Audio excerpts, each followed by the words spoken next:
Today's T notes are on superposition of waves. When we're talking about superposition, we're talking about interference.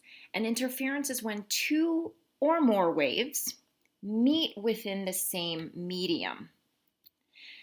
The principle of superposition states that when two or more waves meet, there is a displacement, a resultant displacement, which is the sum of all the individual waves and their displacements. And a displacement is just how high the amplitude is, how high the trough is, how high the crest is. When two crests meet or two troughs meet, the result of those two waves when they overlap. We have two different kinds of interference. Constructive interference is the first type of interference of waves, and it is when two waves that are interfering, which means they're overlapping, they're passing each other, they will have a displacement in the same direction. Now, that direction can be either positive, meaning the crests overlap, or it can be negative, which means the troughs can overlap. So, for example, here we have before interference, wave red, so wave number one, which is in red, is traveling to the right, and wave number two, blue, is traveling to the left. And when they get to be directly interfering, completely overlapping, then the sum of each of the waves, the amplitude, is like one box high. Each would mean that they would then add together. So here you have your resultant displacement wave, which is green, being 2 boxes high because each individual wave is only 1 box high. When and if they were to continue in the direction that they were traveling, the red going to the left or to the right, and the blue wave going to the left, then the displacement wave would disappear here and they would go back to its normal height or amplitude. Same thing for troughs. So here we have the equilibrium point, and we have the red wave traveling to the right again, and the blue wave traveling to the left. Same directions as before, showing the crests. However, we're looking at the troughs.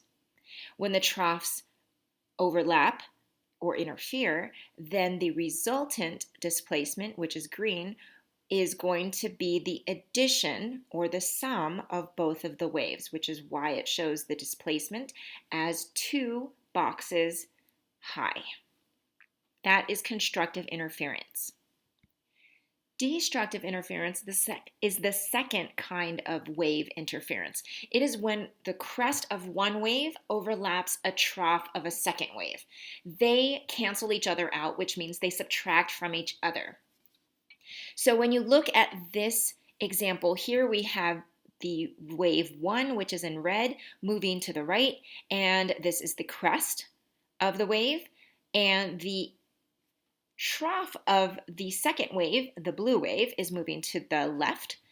And here we have, when they are completely overlapped on top of each other, we have the resultant wave, which is in green, showing that it is 0. They subtract each other because the height, the amplitude of the crest of wave 1 is the same in magnitude as that of the second wave, which is the blue, of 1 box. Therefore, 1 minus 1 equals 0. So there is no wave at this point. However, the waves are still moving. So the red, once it goes out of, once it continues on its journey, and the blue also continues on its journey, they will go back to their normal trough and crest amplitudes.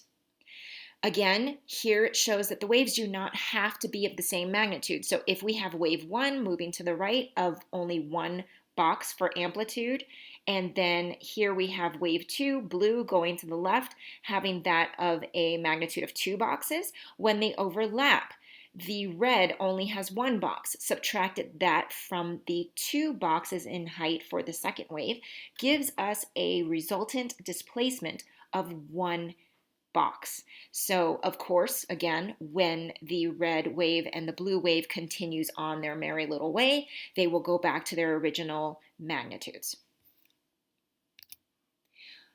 Waves can also be looked at in a different way. They can be called in phase, that the waves are moving in phase, or they are moving out of phase. When waves move in phase, that is when two or more crests meet at the same point, or two or more troughs meeting at the same point. So here we have a red wave and we have a black wave.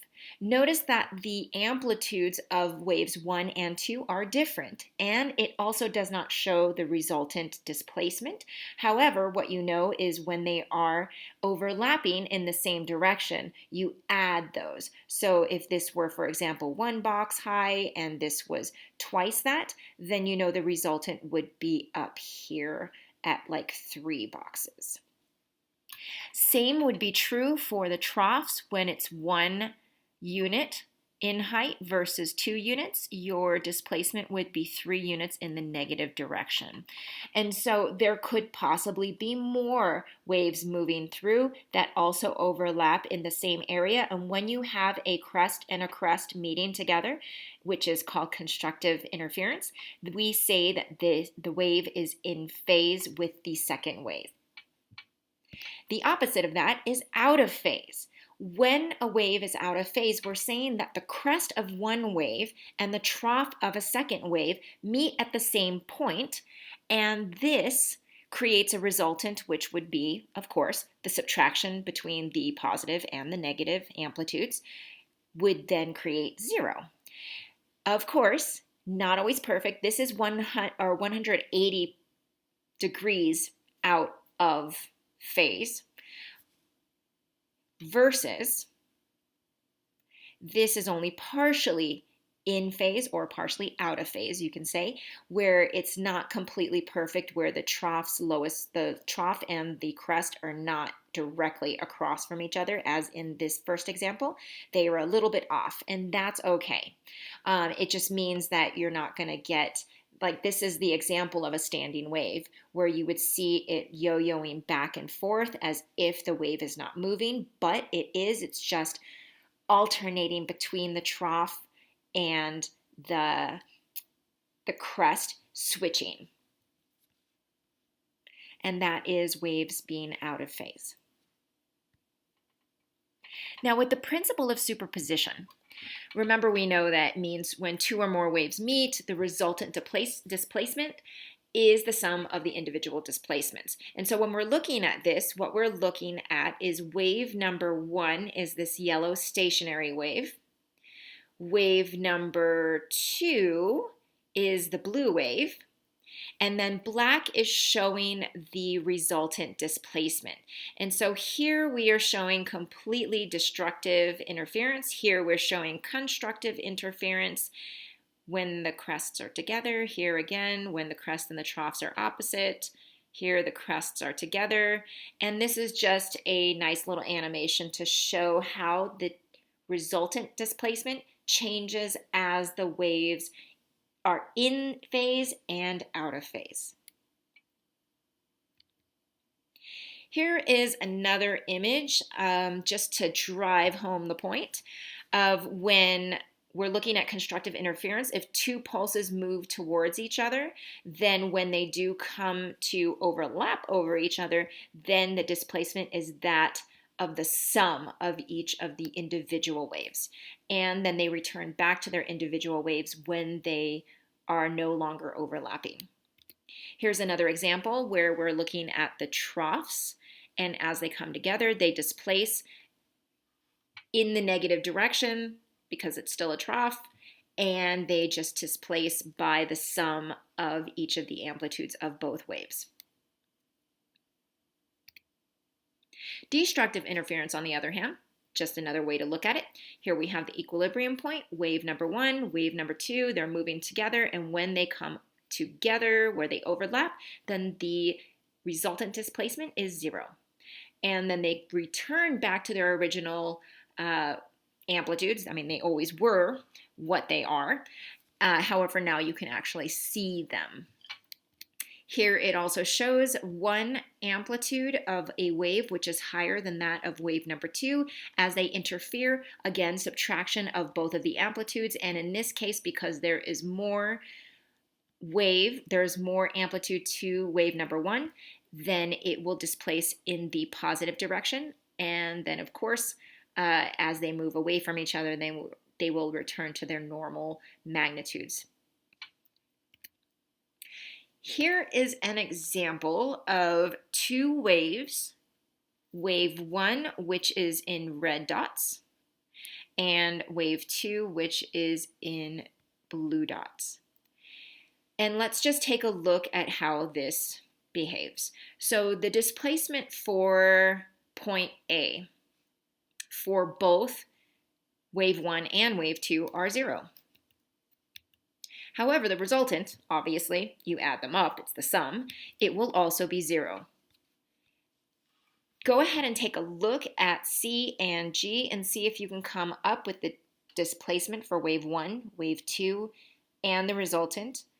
Pause the video and then restart it when you're ready to check your answers. So, for point C, which is located right here, we have the displacement for wave 1 as being 2 and wave 2 as being displaced 4 units. The resultant is in the same direction, so this is an example of constructive interference. So we're just going to add those, and you should have 6 units high for the resultant. For G, we have wave number 1 displaced by 2 units, so we're saying -2 just to say that it's going in the negative direction. And wave 2 will have a displacement of -4, therefore the resultant will be -6. If you were to draw your resultant wave, then it should show something like this. So we have 6, and then you would just literally need to do each point in order to map out the resultant wave throughout this graph. Now, here's an example. 2 pulses approach each other, and it looks a little odd. It's not all nice and parabolic. However, this is easier in order to draw it and get the concept down. So we have 2 pulses, one pulse here going to the right and one pulse over here, this is wave number 2, going to the left, both traveling at the same speed of 1 meters per second. They are moving along a spring of uniform strength, and each scale is 1 meter. Using superposition, determine the resultant pulse produced by the 2 pulses after 3 seconds. So remember that each box is 1 meter, and they are traveling 1 meter per second. So how would you draw this? So if this is the snapshot of where it starts, notice that each box is a length of 3. This one is 1, 2, 3, 4 boxes long. So that entire thing needs to travel 1, 2, 3 seconds. So it would put this box over here, and then this box will move over 1, 2, 3, and then you would draw your line over here, and then there should be some overlap. So you're also going to show your resultant displacement. Now, of course, this is graph paper, so you will be using graph paper. So what would that look like? If you want to take a moment, just grab some scrap paper and go ahead and map this out, and being sure that you actually have boxes or uniform units of measurement, so then that way it moves over. So this is, and then go ahead and try that, stop the video, and then restart the video when you're ready to see what it would look like. All right, so let's take a look at this. So this is what it should look like. Notice that the yellow dots here, we are moving this box, which is 4 boxes long, 4 meters long. So that's 1, 2, 3, 4, because where it started was right here. So it's going to go 1, 2, 3 boxes, but it's going to move 3 boxes, but it is 4 boxes long. So we're going to put that wave here. This wave number 1 is only 3 boxes long. So it started here. We're going to move it 1, 2, 3 because it's 3 seconds. And then we're going to draw it one box high, whereas the other one is only half a box high. And then what you should show is the displacement, which should be constructive interference at this point where there's an overlap between both of the waves. And so we have a half box and a full box. So that should be 1.5 boxes high. And so you're going to show your displacement as being 1.5 boxes high for only the overlapped boxes of the two waves, which are 2 meters where it's overlapped. The other part of wave number 1 is going to stay the same, and the backside of wave 2 for the last 2 meters of its wave is going to be its own displacement or its own amplitude of what it originally was before it even overlapped.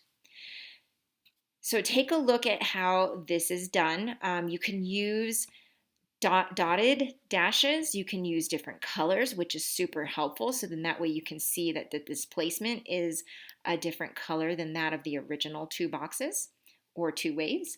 And this is the end of the T notes. And please check to see if there are any other tasks that you need to complete.